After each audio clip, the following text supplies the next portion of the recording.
Y a-t-il suffisamment de contrôle du pass sanitaire dans les trains? La SNCF affirme que les vérifications sont menées auprès d'une personne sur 4, mais beaucoup de voyageurs affirment n'avoir été ni contrôlés dans les gares, ni contrôlés dans les trains.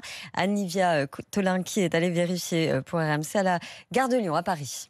Valise, billets de train, masque, Mélanie revérifie tout avant d'entrer dans la gare. Elle a aussi son pass sanitaire, mais ça, elle est sûre qu'elle n'aura pas à le montrer. Si j'avais pas été vaccinée pour des raisons professionnelles, je serais pas forcément allée faire un test. Parce que je sais qu'ils contrôlent pas.